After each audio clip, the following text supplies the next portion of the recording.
Oke. Pembahasan pada kesempatan hari ini mengenai akhlak dan adab muslimah. Ya. Apa itu adab? Ada yang ingat? Adab itu apa? Akhlak itu apa? Perilaku.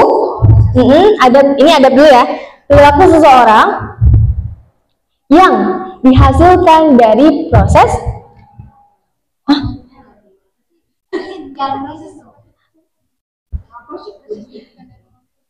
pendidikan. Itu namanya adab. Lalu, apa itu akhlak?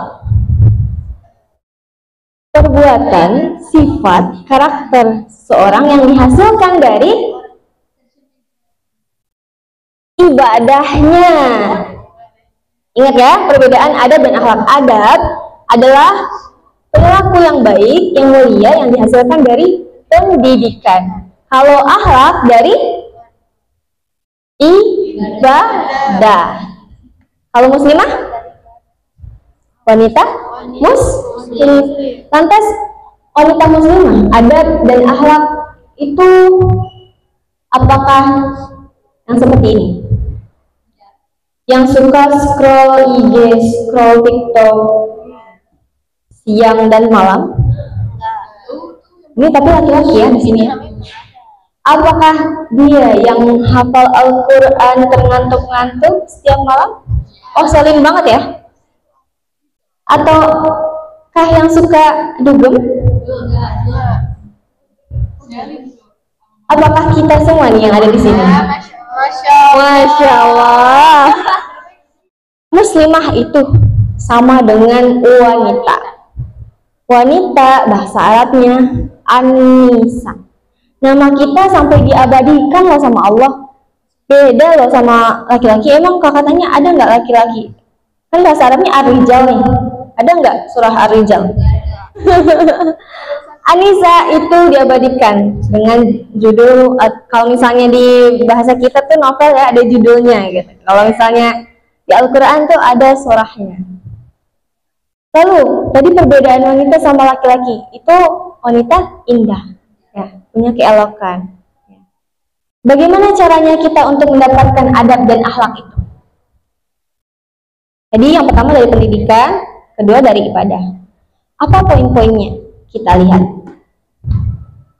Ada 3 poin di sini. Yang pertama adalah hubungan kita dengan Allah. Ya. Makanya Allah sampai berfirman dalam surah Az-Zariyat ayat 56, "Wa ma khalaqtul jinna wal insa illa liya'budun." Dan tidaklah aku menciptakan manusia dan jin melainkan untuk beribadah kepada Allah Subhanahu wa ta'ala. Ya, itu kepada Allah.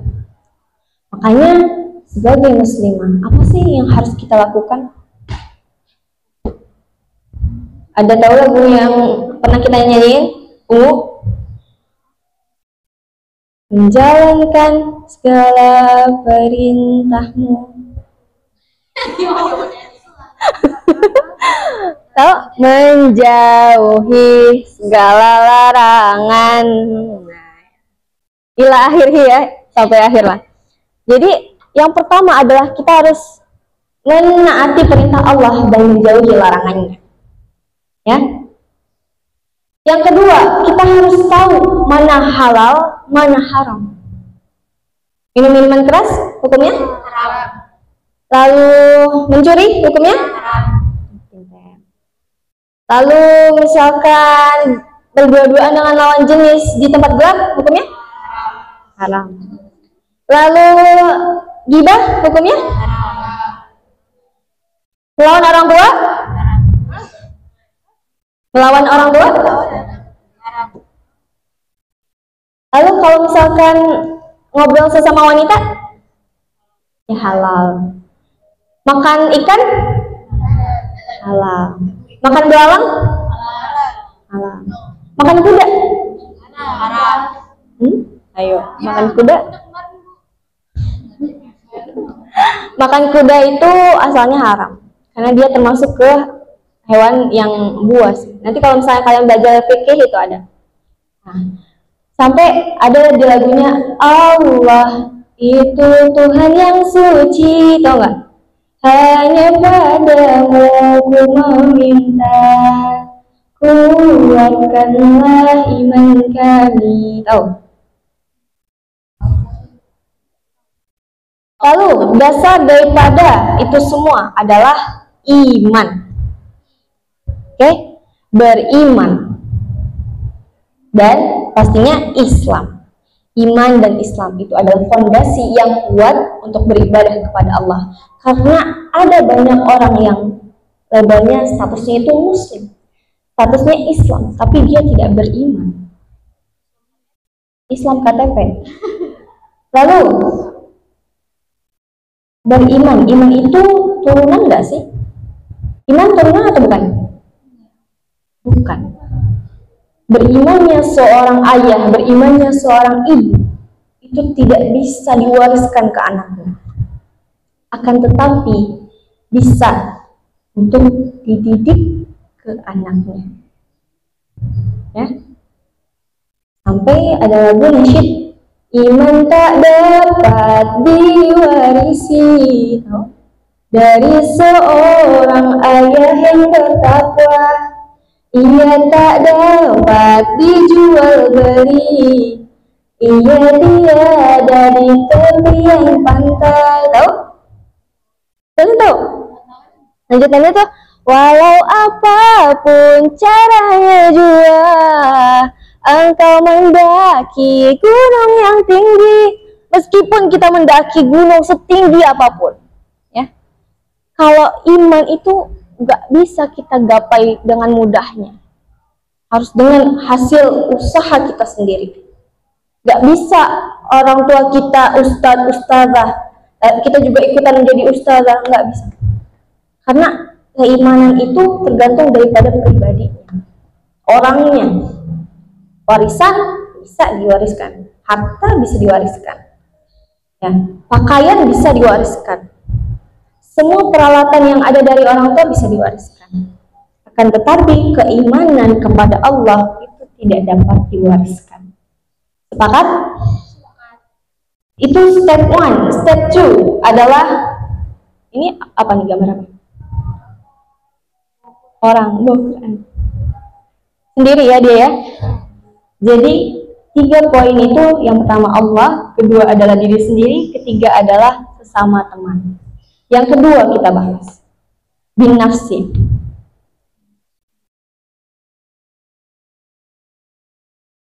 Nih, ada poin-poinnya lagi. Diri sendiri. Enggak kelihatan ya?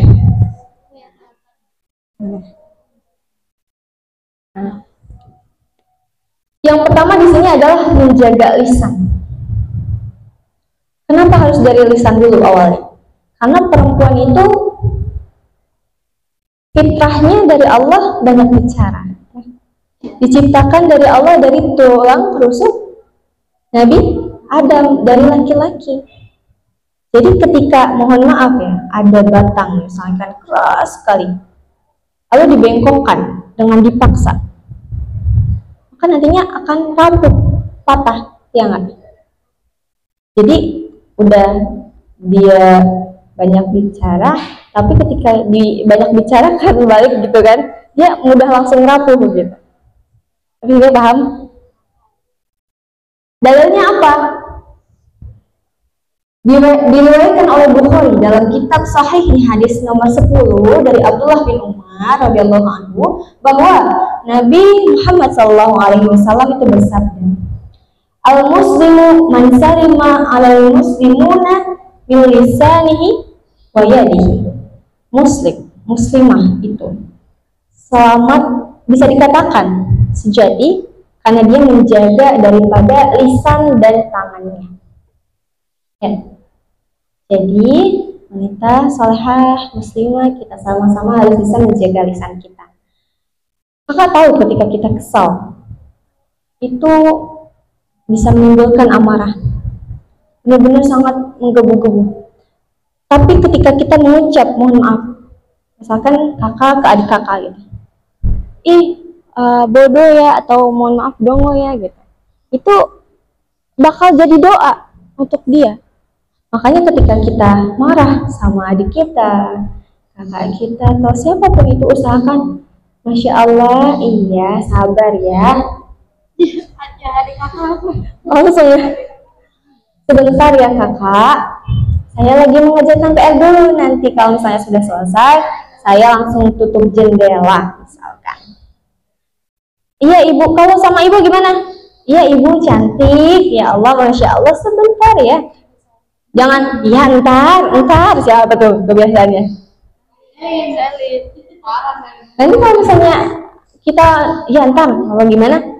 Dan perempuan itu mudah, aduh dek gitu. Iya nggak sih? Kadang kita kalau diomelin aja kita nggak mau gitu. Tapi kita sering ngomel gimana? Ada nggak bagi mereka? Oke, sampai sini paham? Lalu yang kedua tadi kan ada jaga lisan. Poin yang kedua tadi menjaga cara berpakaian. Tadi sesuai dengan Quran surah Al-Ahzab ayat 59. Ya ayuhan nabi qul li azwajik. Intinya Allah itu memerintahkan kepada Nabi. Ya Nabi, ya Rasul, katakanlah kepada istri-istrimu, anak perempuanmu, itu untuk berpakaian, untuk menutup auratnya. Yudnina alaihinna min jalabibihinna. Lalu yang ketiga, tadi poin ketiga adalah bersungguh-sungguh. Ya. Jadi menuntut ilmu itu bukan hanya muslim saja, tetapi muslimah juga. Karena sebagaimana yang dibilang Umar bin Khattab, peradaban bangsa, kebesaran umat terletak pada wanita. Sampai sini paham? Tadi kepada Allah sudah, kepada diri sendiri, poin kedua. Lalu ketiga, sesama teman. Bagaimana sikap kita untuk sesama teman? Ini ada 3 poin juga. Yang pertama, menjaga tutur kata. Menjaga tutur. Kedua, menjaga cara berpakaian. Yang terakhir adalah menjaga pergaulan. Kakak tanya, perempuan sama laki-laki boleh bergaul atau tidak? Boleh, dengan batasan-batasan tertentu. Hanya kalau misalkan di pernikahan tuh sering dibacakan Quran surah An-Nur ayat 1, yang perempuan dan laki-laki itu saling mengenal, diciptakan untuk saling mengenal, itu makanya dibolehkan berinteraksi, akan tetapi dengan batasan-batasan tertentu. Sampai sini paham? Oke. Ini kuotas dari kakak. Kelihatan? Ingatlah, kecantikan seorang wanita tidak hanya terlihat dari wajahnya, akan tetapi dari tutur kata, adab, dan akhlaknya. Ya, percuma kita cantik wajahnya, alis kita tuh sesuai ya pada jalannya, hidung kita mancung misalkan, gigi kita rapi putih di blushing gitu. Tapi kalau misalnya akhlaknya tidak ada, percuma. Maka adab dan akhlak harus seimbang. Adab dihasilkan dari pendidikan, akhlak dihasilkan dari ibadah kepada Allah. Poinnya apa tadi? 3 poin yang penting. Allah, diri sendiri, teman. Yang diri sendiri, makanya sering ada istilah self love ya. Ya, zaman sekarang tuh harus self love. Entah kenapa ya, zaman sekarang tuh mudah sekali untuk ketika ada singgungan, ada tersinggung langsung mau bunuh diri gitu kan. Makanya self love ya. Oke, dah syukran, dah sampai akhir. Sampai sini paham? Misalkan perempuan itu kan dari lisan, kalau laki-laki itu dilihatnya dari ini nih. Perempuan diperintahkan untuk menutup aurat. Kalau misalkan laki-laki dari tutup auratnya dan juga menjaga tangan dan lisannya. Laki-laki juga sama, tangan dan lisannya. Tapi yang paling utama untuk laki-laki adalah menjaga pandangannya. Ya. Kalau menjaga pandangannya kalau laki-laki. Tangan ya, tangannya agar tidak mudah memukul emosi ya. Jadi ketika laki-laki ini mungkin kita sering melihat adik kita atau kakak laki-laki kita, pokoknya yang paman kita ya, ketika marah itu pasti langsung naik emosinya karena dia menggunakan akal mereka. Kalau kita kan perasaan ya, ketika kita mau marah akan sesuatu, kalau nggak capek-capek banget kita nggak akan marah gitu. Nggak tahu ya kalian, kalau kakak seperti itu, iya nggak, sama nggak? Jadi kalau laki-laki itu mudah emosi, kenapa kamu langsung seperti ini gitu? Jadi untuk laki-laki itu dijaga lisan juga dan tangannya juga terutama. Tangannya sih. Kalau perempuan paling ngumpul pas ketawa ya. Selin.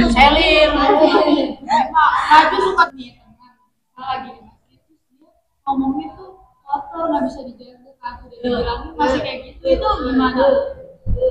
Dipukul aja nggak sih? Memang ada hadis mengatakan ketika kita menemukan sesuatu yang tidak mengenakan atau tidak baik gitu ya, tidak sesuai dengan aturan agama syariat Islam, itu yang pertama adalah dengan lisan kita. Kalau tidak bisa dengan lisan, maka dengan tangan. Ketika tidak bisa dengan tangan, dengan apa? Berdoa. Tapi itu dilakukan untuk siapa? Sesama yang akrab, sesama keluarga. Itu yang inti. Jadi sebelum kita mikirin, mohon maaf ya, keluarga orang lain, kita pikir dulu keluarga sendiri. Kalau kita sayang misalkan sama adik kita, kakak kita, bilang kita dengan lisan kita, Dek, itu nggak baik. Mau masih diteruskan? Kalau misalkan nggak bisa, Dek, sholat. Itu kan menjalankan syariat, nggak bisa tuh. Sholat sampai 3 kali, padahal udah waktunya, udah mau lewat gitu. Boleh dipukul, tapi dengan pukulan yang tidak berbekas, dengan pukulan yang tidak keras, ya. Itu dengan sesama keluarga. Bagaimana kalau misalnya beda keluarga? Yang penting kita sudah mengingatkan, watawasau bil haq, watawasau bis sabr. Makanya kisah Nabi Ibrahim ketika mendakwahi ayahnya itu terus menerus, tapi kan dengan pukulan, nggak dengan pukulan dengan apa enggak kan? Ya. Lalu Rasulullah ke anaknya dengan mulut dulu. Lalu kalau nggak bisa dengan tangan, tapi tidak kasar dengan istrinya Aisyah waktu itu. Kalau misalnya ada yang tahu ceritanya ya, nanti itu panjang lagi kita cerita. Ada lagi sampai sini?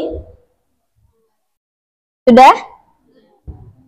Sebelum tutup, ada pantun nih. Senang hati melihat angsa, dimakan buaya baca Al-Fatihah. Muslimah sejati mari bangun bangsa dengan berkarya dan berjuang fisabilillah. Cakep. Lagi terakhir. Buahku ini dimakan si Ita. Sate kerang juga disantap lahap. Sampai di sini kajian kita. Lebih kurang mohon dimaaf.